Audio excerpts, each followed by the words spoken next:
지난 2019년 7월 개봉한 중국 애니메이션 나타지마 동강새, 줄여서 나타 1편.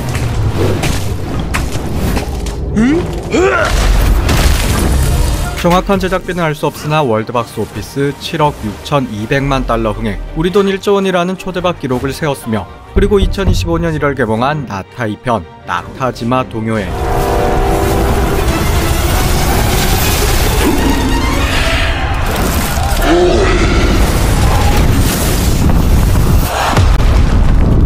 $8천만 달러 제작비로 월드박스 오피스 무려 21억 4,600만 달러 흥행, 우리 돈으로 환산하면 약 3조 원, 제작비 대비 무려 27배의 수익이었고, 여기서 더더욱 놀라운 점은 바로 직전 2024년 인사이드 아웃2가 기록한 16억 9,800만 달러 기록을 돌파, 애니메이션 중에선 전세계 1위 기록을 달성했다는 사실이죠. 나아가 전체 영화로 봐도 2009년 아바타 29억 2,200만 달러, 1997년 타이타닉 22억 800만 달러에 이은 역대 3위의 기록, 그야말로 중국 애니의 재발견, 중국 애니의 대약진이라 할 수 있었습니다.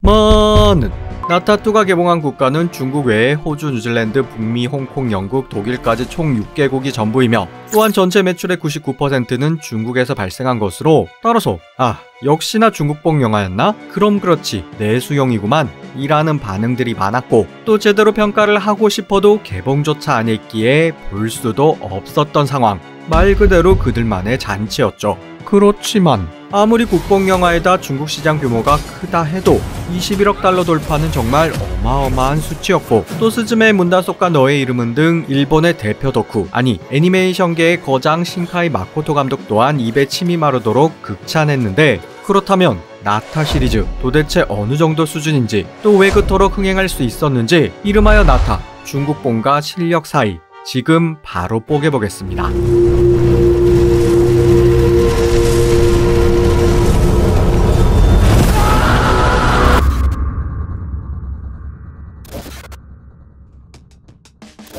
먼저 나타 시리즈의 감독, 중국 발음으로는 자오쯔, 우리말로는 교자, 즉 만두 감독. 이분 경력도 참 특이한데, 원래는 약학대학을 다녔기에 의료인이 될 수 있었지만 애니메이션에 대한 열정으로 진로를 전향, 졸업 후 일반 광고회사를 다니다 그마저도 그만두고 6년 가까이 무직으로 집에 틀어박혀 독학으로 애니메이션을 만들었다 하죠. 그렇게 2008년 데뷔 단편 시스로우를 발표, 여러 영화제에서 수상했으며,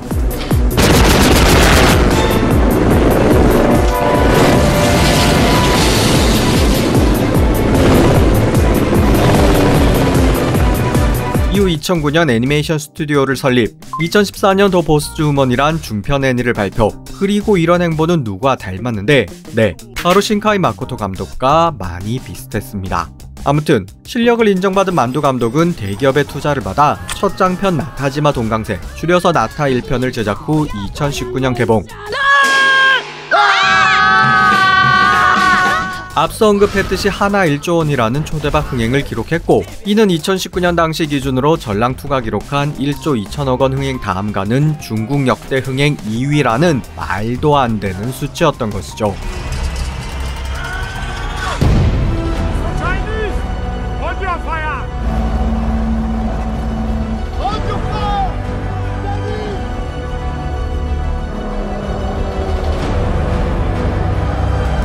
그러니까 신인 감독이 자신의 첫 장편으로, 그것도 애니메이션으로 역대 넘버2라는 미친 기록을 찍어버렸다는 것. 그리고 다음 작품이 바로 나타의 속편 나타지마 동요회로 앞서 언급했듯 1편의 3배인 하나 3조 원의 흥행 기록으로 역대 넘버1을 차지하는데, 물론 이런 미친 흥행 배경에는 국수주의 열풍, 그러니까 나타2를 세계 1등 흥행작으로 만들기 위해 학교, 회사, 관공서 등등 수많은 단체 관람 및 N차 관람 붐이 일었고, 生的是咱们民族自信。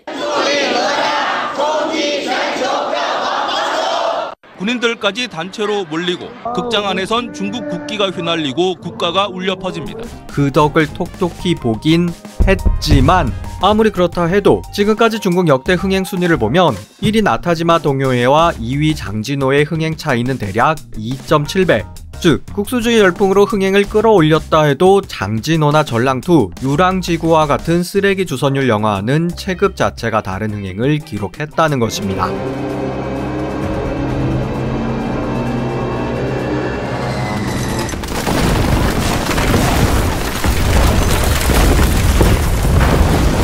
다시 말해 영화 자체의 완성도가 좋았을 수 있다는 반증. 그럼 나타 시리즈 역대 1위와 5위에 랭크될 만큼 정말 괜찮은 영화였을까요?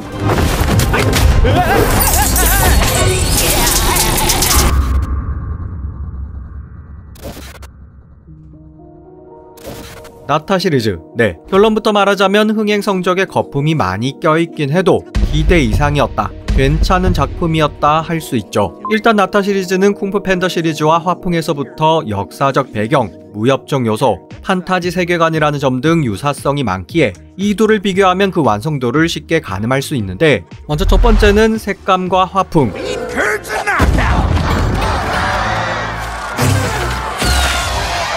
2024년 개봉한 쿵푸 팬더 4편과 비교해 봐도 나타 시리즈의 색감은 밝고 명쾌했으며,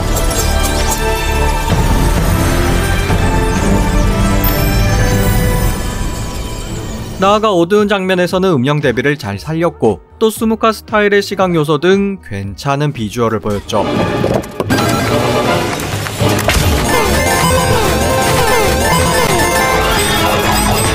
그리고 두 번째는 자연물의 역동적인 묘사. CG 그래픽에서 가장 어려운 요소는 유체역학이나 동역학에 따른 자연물의 움직임을 표현하는 것으로, 이 부분 역시 쿵푸 팬더와 비교, 물이 흐르고 튀는 모습, 화염이 일고 불꽃이 터지는 모습,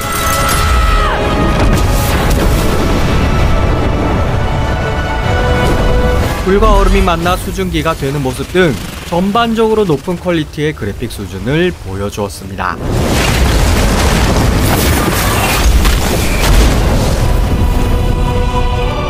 다음 세 번째는 가장 중요한 액션 연출.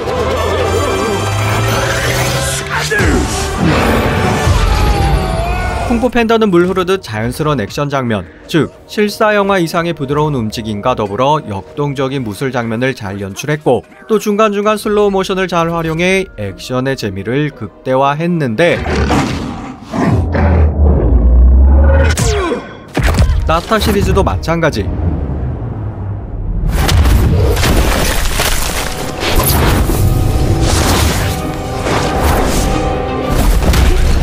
1편에서는 약간은 거친 면도 있고 또 액션 장면이 끊기는 부분도 덜어 보였지만, 2편은 돈을 많이 쓴 만큼 수준을 더 높였고, 따라서 자연스러운 동작과 더불어 스타일리시한 연출을 많이 만들어냈죠.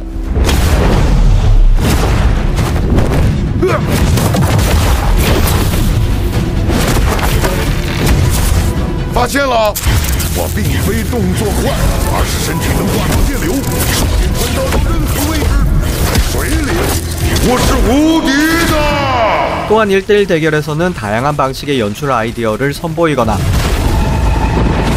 캐릭터마다 개성있는 기술 효과를 주는 등 공을 들인 티가 많이 났습니다.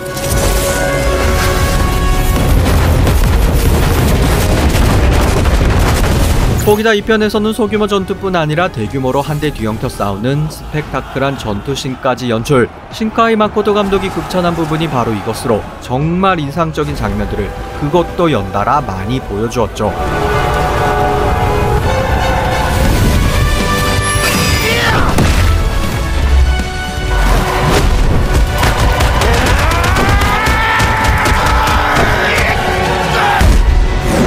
근데 사실 따지고 보면 이 정도 그래픽이 그렇게 드문 것도 아니며, 인사이드 아웃이나 엘리멘탈 등 최근 애니와 비교 그 이상의 퀄리티라고도 보기 힘들었죠. We have to go! We have to go now! I can't leave! I'm sorry to say this, but the shop is done! 따라서 나타가 성공할 수 있었던 가장 큰 요인은 다른 곳에 있었는데, 그건 바로 반전 캐릭터성과 각본의 완성도라 할 수 있었습니다.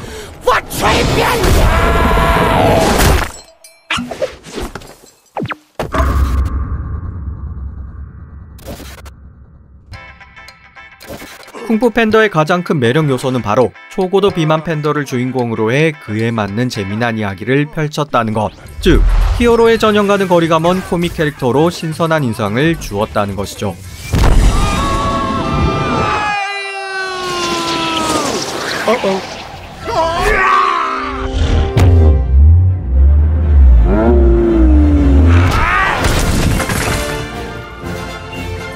나타 시리즈 역시 마찬가지. 나타는 명나라 때 중국 고전 봉신연의에 등장하는 수호신 캐릭터로 원래 좀 반항아 기질이 있긴 해도 기본적으로 멋진 캐릭터였지만 만두 감독은 이를 완전 반대로 각색. 짜리몽땅한 키, 짙은 다크서클과 가지런하지 못한 치아, 누가 봐도 못난이 캐릭터인데다 또 태어날 때 마완이라는 악의 기운을 갖고 태어났기에 성격도 개차반.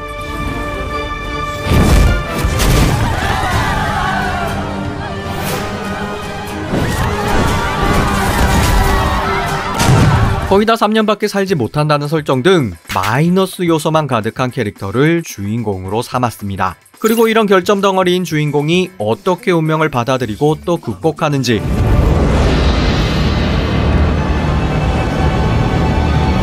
나아가 악의 화신을 낳은 가족들은 그를 위해 어떤 희생을 치르고 반대로 주인공은 가족들을 어떻게 대하는지, 이런 보편적 이야기에 집중해 인물을 재해석해 나갔죠. 爹娘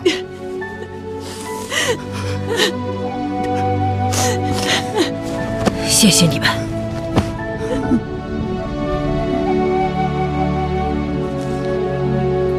즉 나타의 운명 거부, 성장, 공동체 구원, 이런 서사 구조 안에 공감대를 자극하는 여러 디테일한 묘사를 넣었고 이게 관객들에게 큰 감동을 주었다는 것으로 개인적으로도 억지 심파가 아님에도 불구 정확히 2번 울컥할 정도였죠.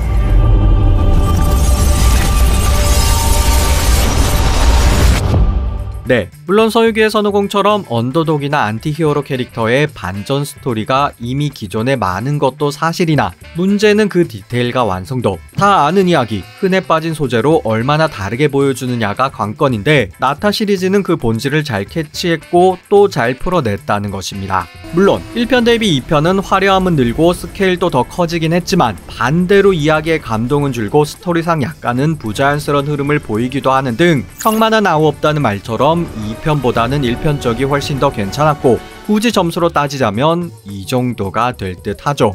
정리하자면 나타지마 동강세, 나타지마 동요에 최근 실망감만 안겨주고 있는 헐리우드나 우리 영화에 비하면 확실히 괜찮은 작품이며 특히 스토리의 완성도와 감동을 주는 디테일이 매우 좋았습니다. 따라서 흥행 성적에는 분명 거품이 낀 것도 사실이나 그렇다고 다른 중국 영화들과 싸잡아 같이 깎아내리기엔 그 결이 많이 다른 작품이었죠. 따라서 오늘의 결론, 쓰레기 더미에서도 가끔은 꽃이 핀다. 여기까지 머프무비였습니다.